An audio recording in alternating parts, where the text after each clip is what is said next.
Hi, I'm William Stewart, co-founder of Teleos. Welcome back to our verse-by-verse study on the book of 2 Corinthians. We are finishing chapter 12 today. Paul continues his long discussion about who he is as an apostle and that the Corinthians need to believe him and act towards him with a good attitude. And this has been an extensive part of the book where Paul has had to defend himself against the bad attitude of the Corinthians, stemming, I think, from the first letter, where he dealt with multiple of their problems. And last video, we discussed really the high point of this, basically saying he, as the apostle, and you can look at him, this is probably a little controversial, as replacing Judas, the traitor of Christ, as the 12th apostle, was taken to heaven and taught personally by Christ. So, wow, here's the person taught personally by Christ coming to teach the Corinthians, and they need to recognize this and pay attention to him. And they're not really doing it. They're probably, most of them are believers, but they're maintaining their own being self-willed. So he continues and continues expressing his concern today over them. So let's start in the text, verse 11. He goes, if I become a fool in glory or boasting, the original Greek word kalkamai can be rejoice or boasting, depending on the context, you compel me. So you cause me to do this, to come back and tell you who I am. So you'll listen to me. And as Christian leaders and teachers, we need to do this in a non-boasting way for the people to whom we speak, so they know our experience and know what we bring to them. So sometimes we just have to say it. For I ought to have been commended by you. They should be complimenting him. So as Galatians, I think 6:5, the student commends or mentions every good thing to their teacher. We'd be very careful of our teachers. Hebrews 13 says this in several places. For in nothing am I behind the very chiefest of the apostles, though I be nothing. So he's as good as the other apostles. And even though he's nothing in Christ, God chose him out of mercy. Now, again, what is an apostle? The apostle here in context and in the epistles, the letters, the apostolic letters, the apostles are the leaders of the church, the 12 original apostles of Christ minus Judas plus Paul. They were the leaders, early leaders of the church.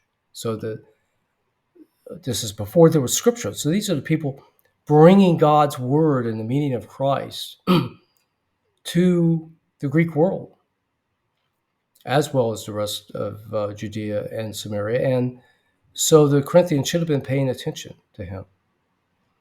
And I prove this in all signs and wonders and mighty deeds in verse 12. And you weren't inferior to the other churches. Maybe the Corinthians were thinking that Paul looked down on them. He goes, no, the only difference was I did not burden myself with you financially, like you may have done with some of the other churches, because perhaps they were so sensitive, so needy. Behold, the third time I'm coming to you. So on his third missionary journey, the first time was his second missionary journey, probably around 51 AD. It's thought that he made a second trip, not recorded specifically in scripture, except maybe mentioned here, to deal with the problems a few years later. And the third missionary journey, this is about 55 or 56, he's coming again. I'll gladly be spent for you, the more I abundantly love you, the less I be loved. So he's willing to give himself again completely to them and to love them, although they do not love him back. Even teachers need to be loved. So be it. I did not burden you, nevertheless, being crafty.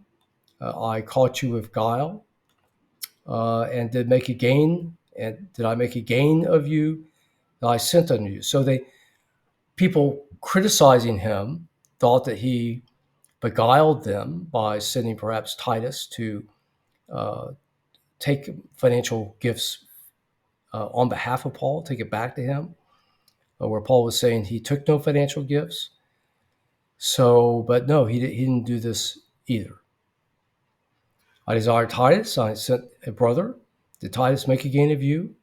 So basically, Titus did not accept funds from them either. Basically, then in 19, he does everything for their edification. And it's this common theme in the past few chapters that Paul suffered for them. He made every effort to come to them and care for them and love them, not to be a financial burden, and to care for them. Yet they said the opposite. They said that he was fickle, changing his travel plans. He was weak in bodily appearance. He spoke badly. They financially exploited them, wrote these terrifying letters, and had wrong motives. So, as typical for people who complain about Christ, they don't talk about the message. They call us names and make us feel bad, as Paul felt bad, as is true of people who care and have good motives. If you lambast them, they might persist, but they're going to feel bad. So the Corinthians are trying to use this, and perhaps the false teachers as well. Verse 20, for I fear, lest I come, I shall not find you such as I would, and that I shall be found unto you such as ye would not, with debates and envyings and wrath and strifes and backbiting, etc. So he's fearing that when he comes, he's going to see that them acting in such a way that he would not want them. And this is consistent with 1 Corinthians and how they fought each other. And lest, or perhaps a good way to say is perhaps, and perhaps when I come again, God will humble me among you, that I will bewail many which have sinned already and have not repented of the uncleanness and fornication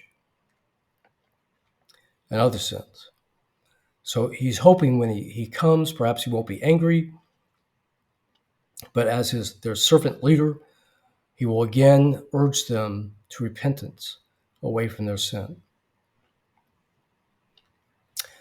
Okay, so what have we seen in this section? Paul continues to defend himself and his purity of heart and his effort towards the Corinthians, expressing his concern for them, that they realize who he is as an apostle and change their way of thinking and be obedient. Again, as Paul's mentioned in past passages, it's not about him.